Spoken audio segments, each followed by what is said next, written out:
నిన్న సాయంత్రము ఖ్యాతమూని లక్ష్మమ్మ అని మాకు కంప్లైంట్ ఇవ్వడం జరిగింది. 30 ఇయర్స్, వాళ్ళ భర్త రమేష్. వీళ్ళు లేబర్ పని చేసుకుంటూ వాళ్ళ ఊర్లో ఉంటారు. వీళ్ళది నేటివ్ కంచన్పల్లి, మిడ్జిల్ దగ్గర, మహబూబ్నగర్ జిల్లా.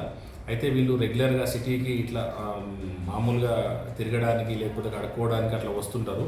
అదే క్రమంలో ఈ నెల 1 తారీఖు రోజు ఆమె, వాళ్ళ పెద్ద కూతురు కీర్తన 6 ఇయర్స్ ఉంటుంది ఆమె, తర్వాత ఇంకో చిన్న కూతురు 3 ఇయర్స్, వాళ్ళ మామ, వీళ్ళు నలుగురు ఇక్కడ శంషాబాద్ ట్రైన్ దిగి అక్కడ నియర్ బై కల్ కాంపౌండ్కి అప్పుడప్పుడు వెళ్ళేదట.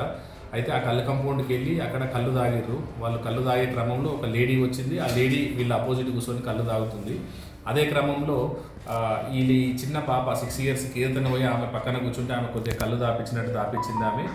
అదే టైంలో కొద్దిసేపటి తర్వాత ఆమె కళ్ళు తాగి బయటికి వెళ్తుంటే, నీకు బయటకు వచ్చి నేను ఏమన్నా అవి కొనిస్తారా అంటే, సరే ఈమె మదర్ కూడా సరే బయటికి వెళ్తుందేమని అనుకున్నారు. ఒక 10 నిమిషాల తర్వాత వీళ్ళ మదర్ లక్ష్మమ్మ బయటకు వచ్చి చూసే వరకు వాళ్ళ కూతురు కనిపించలేదు. ఈమె ఎవరైతే సస్పెక్టెడ్ లేడీ అవుతుందో ఆమె వాళ్ళ ఎంబడి తీసుకొని వెళ్ళిపోయింది. వాళ్ళ ఎంబడి తీసుకొని ఆమె బయటికి వెళ్ళిపోవడం జరిగింది. దానికి సంబంధించి వాళ్ళు నియర్ బై వెతికి ఇంతవరకు కంప్లైంట్ ఇవ్వలేదు. తర్వాత వాళ్ళ విలేజ్కి వెళ్తే వాళ్ళ బ్రదర్ సత్యనారాయణ నుండి కంప్లైంట్ ఇవ్వమని ఫోర్స్ చేస్తే ఆమె నిన్న వచ్చి కంప్లైంట్ ఇవ్వడం జరిగింది. దాని ఆధారంగా కిడ్నాప్ కేసు నమోదు చేసినాం. ఈ అమ్మాయికి సంబంధించి మేము మా పోలీస్ స్టేషన్ తరఫున ఒక 3 టీములు, తర్వాత ఈ CCS SOT కూడా అందరం కలిసి సెర్చ్ చేస్తున్నాము. ఈ కేసు దర్యాప్తులో ఉన్నది.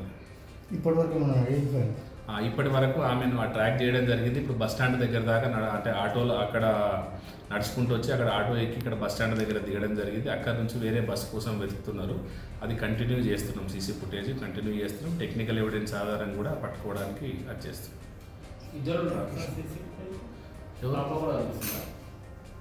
సీసీ ఫుటేజ్లో ఇప్పుడు పాపతో సహా పాపతో సహా ఉంది. అతి త్వరలో పట్టుకుంటారు సార్.